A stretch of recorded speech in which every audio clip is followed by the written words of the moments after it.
you can probably see, Mark was telling us about this a little earlier, that you can see that wind just blowing mist off the tops of those waves there. And Mark, I got to tell you, really, we're not seeing a lot of rain here. As a matter of fact, you might be able to tell we're starting to see some spotty sunspots. So I'm wondering if this means that we're getting towards the end of this particular band of storms.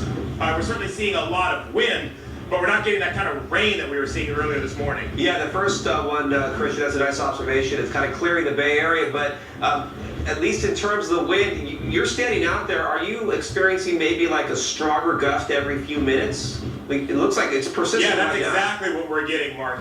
Yeah, that's exactly what we're getting. It'll die down a little bit, and then we'll get a series of strong gusts that'll kind of blow through, and it'll die down a little bit. And the interesting part to me so far is that we're seeing a lot of some sun starting to break through. Yeah, so we are kind of getting a little bit of a break, which is actually pretty nice. We still can't rule out the chance of a shower throughout the day on Saturday, but of course the wind, and you're bringing up a good example because a lot of people just drive in the Bay Area bridges, and it's a southerly wind, so imagine crossing the Bay Bridge and all of a sudden you just get a big sudden gust like you're experiencing. That can cause some problems if you're not expecting it.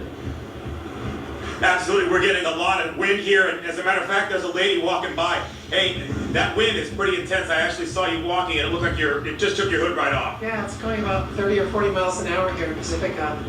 Is it like this all the time? Is this pretty intense for a storm? This is kind of normal for Pacifica in some ways. We're pretty exposed. And we're talking about the pier. The city shut down the pier. What do you think? Good idea? Yeah, and this wind, it'll blow people. They'd get blown off if they weren't careful. So that's exactly what I said. It's not very big, Christian. Yeah, that's exactly what I said earlier. We'll let you get going. Thank you for pausing. I'm going to the Chit Chat to get a cup of tea. Warm up inside there. Have a good day. Take care. Boy, you heard her concern the exact same as what I'd said, that if you were up on that pier, it could certainly be dangerous. And, we have a kid walking by here. A kid certainly possibly more prone to getting blown around.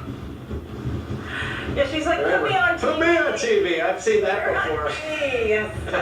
Good luck with that. I think we might head into the chit chat and warm up ourselves. That might be a great idea. Like the best advice, and I know you were out in Berkeley earlier, and our producer Aaron was like, "Can you please remind folks, turn on those headlights when you're driving in the rain, even though the sun is up. Anything that gives the drivers around you a little indication that you're there is good. Always good. Absolutely, and guys, we'll be back at it again. Obviously tomorrow morning.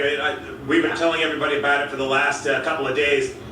Frank, Claudine, Mark, we're all going to be in here tomorrow talking about that storm as it comes through, and we'll be hitting all those hot spots tomorrow. Hey, Christian, I got one word for you. Gore-Tex. Try it. It works. Tomorrow, anyway. All right. Well, absolutely. Hold on to your hat, my friend. We will check in with you a little bit later. All right. Thanks, Christian.